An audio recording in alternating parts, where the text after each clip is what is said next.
My friend, Sam, has always been troubled. The sort of kid you knew would go down the wrong path and wind up in the news. I remember when the story of Daniel Patrick came out. He was the teen who, back in 2007, took his father's gun from a safe after his parents took away Halo 3. He came up behind them while they were on the sofa watching TV, told them he had a surprise for them, and shot them both in the back of the head. Not long after the Patrick story came out, I remember Sam laughing and telling me, "Dummy got caught almost immediately. If I were ever going to do something like that, I'd be smarter about it." We lived only 3 houses apart, so we used to hang out a lot. Sam was obsessed with true crime, which meant he watched a ton of it. He was drawn to the most heinous stuff, like Catherine Knight, the woman who in 2000 butchered her husband and cooked him up into a meal, and hung his skin up to dry. The officers who came to her house brushed up against the skin, thinking it was a curtain. This was way inappropriate for 12-year-olds, of course, but neither of us had very involved parents. Maybe because of all this stuff, Sam was convinced that evil was pretty much everywhere. Dude, if this is how much we see, the people who are caught, how many do you think get away with it? Not many, I said, confidently. If they did, we'd hear about it in the news. People would be disappearing. But think of how many might be labeled accidents, but are really murders. Falls down the stairs, heart attacks. I bet so many people bump off their folks when they don't want to take care of them, or want their money. Doubt it. It would be so easy. I bet there's tons of murders sliding under the radar because people just don't expect you to actually kill. So easy. In hindsight, this conversation screams red flag. But as kids, we both had morbid fascinations with this stuff. But, by far, Sam's biggest obsession was the piano wire killer, who strangled 4 women in our city and was never caught. I found out from Sam's dad, not from Sam himself, that one of the victims was actually Sam's older half-sister. She was abducted in '99, when Sam was only 4 years old. Like all the victims, she was found naked, her body recovered from the tunnels under Nicollet Island. And finally, I understood the motive for his true crime obsession. He wanted to catch the person who'd killed his sister. He was trying to understand how it happened. When I asked him about her, he claimed to remember her singing to him and playing on the swings, and admitted he watched every scrap of news related to her death that he could. So that summer, I suggested we search. Go into the tunnels and look for clues. Bro! Sam's eyes lit up. That would be awesome. We spent a whole summer scoping out those tunnels, winding through unlit utility passages seemingly forever, through the cool dark. If you know your way, you can crawl through a narrow passage to Satan's Cave, where teens and urban explorers sneak in to drink, light up, and graffiti their names. There are even some carvings on the cave walls people have made of goats' heads and demon faces. But it's mostly just discarded beer bottles and trash. The explorations were thrilling, but the closest we found to anything suspicious was a switchblade, a discarded baby doll, and a loop of wire that seemed likely to have come from a bracelet. Sam insisted the news was all wrong, that the killer wasn't anything like people suspected. Maybe he was right, but he was wrong about the tunnels. There was no evidence there of any killer whatsoever, piano wire or otherwise. After that summer, our interests shifted from true crime to video games. We played lots of shooters. I got into sports, taekwondo, and later rowing, backpacking, any wilderness stuff. Sam got into drugs. We'd still occasionally meet up for a hike. I'd go for the nature. He'd go for the opportunity to light up and escape his parents' constant squabbles. But I saw less and less of him. By the time I entered college, he was in and out of jail, getting into trouble for dealing, for breaking and entering, petty crime stuff.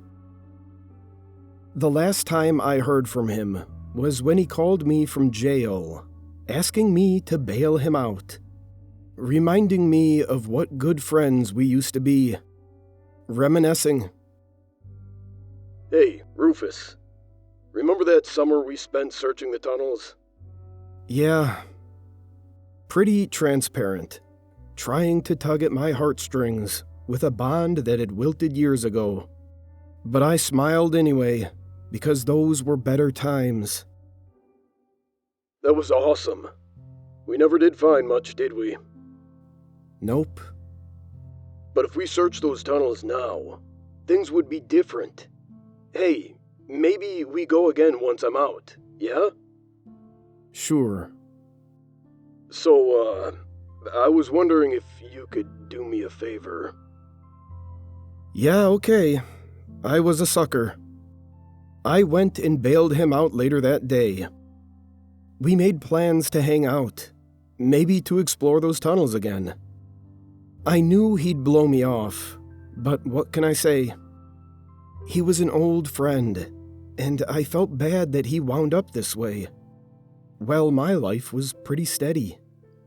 What's more, he'd found out while in custody that his dad had died. Suicide, apparently. Which was not a surprise to anyone who knew Sam's father. But nonetheless, surely must have hit Sam hard. Sam was worried now about his mom, having to raise his baby sister alone. Plus, they needed money. They always needed money. He wanted to go check up on the two of them, make sure they were doing okay without his dad.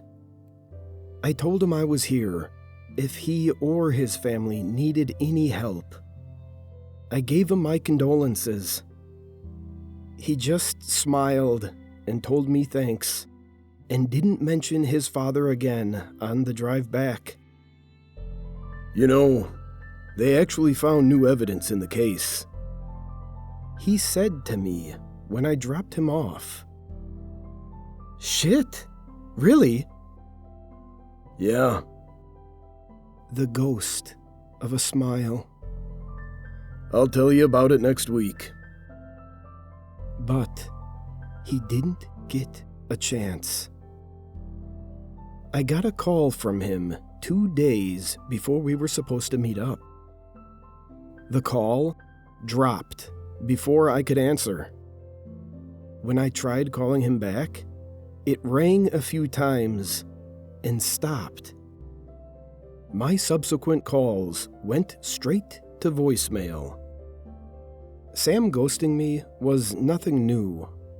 But when our appointed meetup passed and he still wasn't replying to me, I messaged his mom.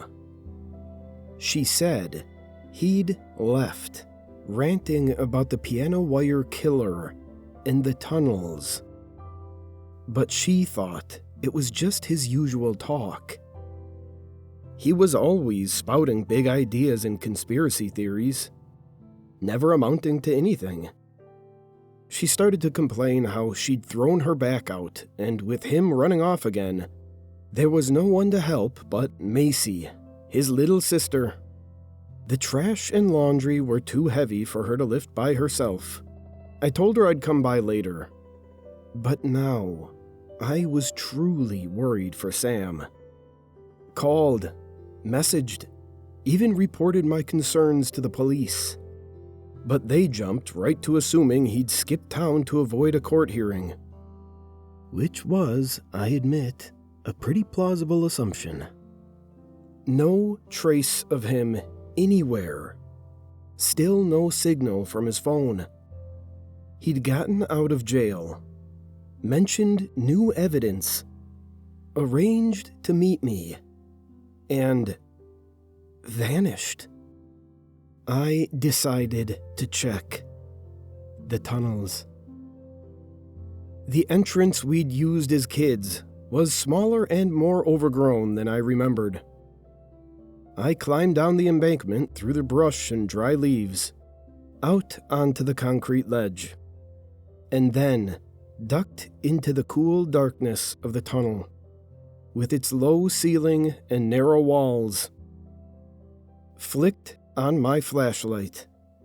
The faint odor of sewage wafted to my nostrils as I made my way forward. The only sound, the echo of my boots treading on the concrete. After a while of running my hand along the cool brick, I paused and turned to glance behind me.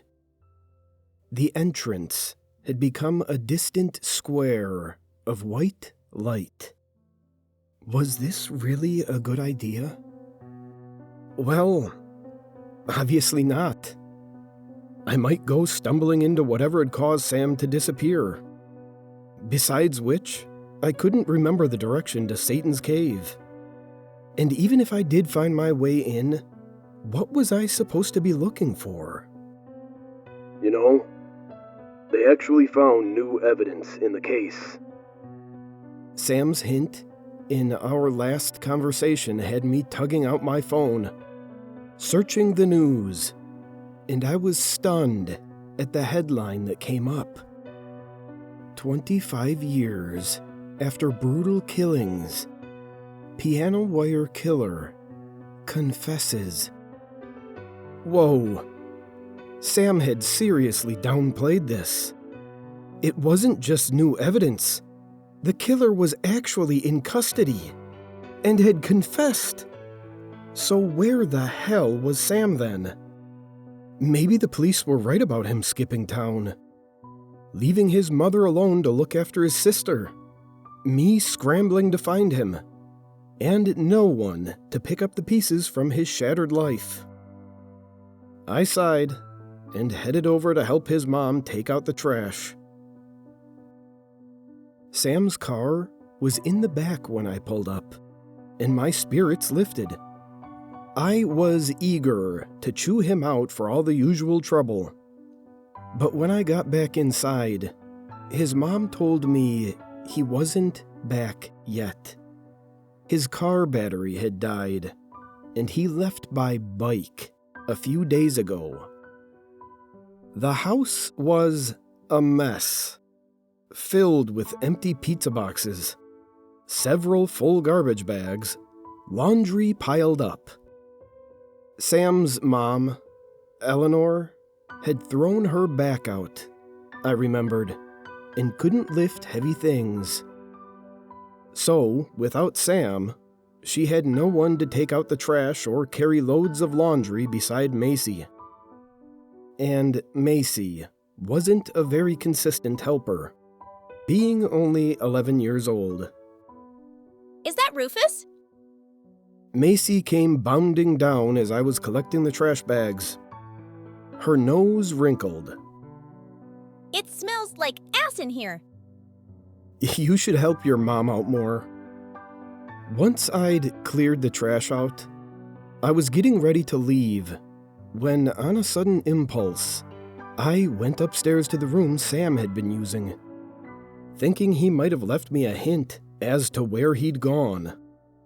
But I found the room taped off with a giant "Keep Out" sign. Macy, bouncing up the stairs after me, told me no one was allowed in.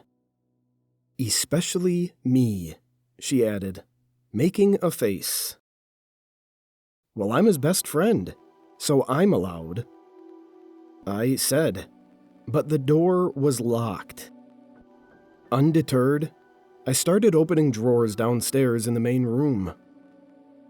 When we were little, Sam would sometimes lock his door, and his parents would open it and tell him not to shut them out. I vaguely remembered there being a key kept in a junk drawer. While searching, I called out to Sam's mom, asking if she'd heard anything from him. She shouted back from the basement, "He'll turn up eventually, like a bad penny." I grunted and opened a desk drawer. No keys, just old electronics and cell phones. And closed it. Then opened it again and blinked. Sam's cell phone? I recognized it from the day I bailed him out. As soon as I had it in my hand, its heavy solidity made my pulse ratchet up. I brought it out to my car and plugged it in. Started up the phone. Couldn't get past the password. After a few more tries, I went back inside. Sam's mom was still doing laundry. I told Macy to go sit in my car, that I'd take her to get ice cream in a few minutes. And then I went upstairs. My heart was pounding harder now. The unpleasant odor still lingered, despite the garbage having been cleared out.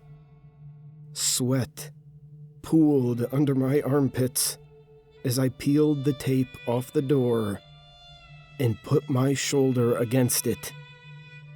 It didn't require much force. A couple of short bursts, and I flung it open. Sam's bed was unmade. Laundry on the floor. Dirty dishes. Messy, like his life. No sign of him. My eyes turned to the closet, to the faint stain of reddish brown on the carpet. I slid the door open, wobbly in its tracks. My eyes watered. The stench hit me like sewage and old meat. I closed the door and dialed the police. I bet there's tons of murders sliding under the radar because people just don't expect you to actually kill. So easy. After unlocking Sam's phone, the police discovered he'd been drafting me an email. It included a link to a more detailed article about the piano wire killer's confession. A confession to 3 of the 4 murders, but not to the murder of Sam's sister. Police suspected, even back in 1999, that it was a copycat killing. Suspected because the type of wire used to strangle her didn't match with the other victims. Over the years, I'd forgotten this detail.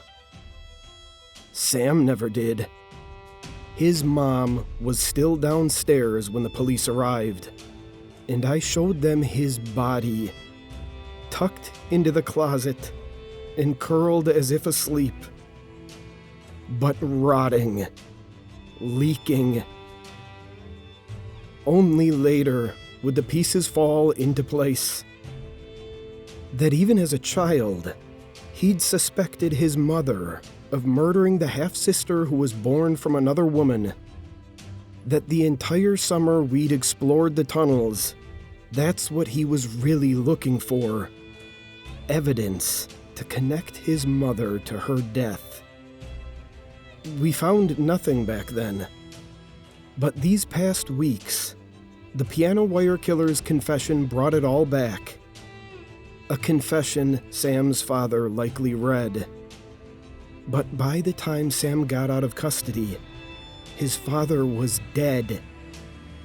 Sam was looking for proof, not only of his sister's murder, but also his father's. He died of blunt force trauma to the head.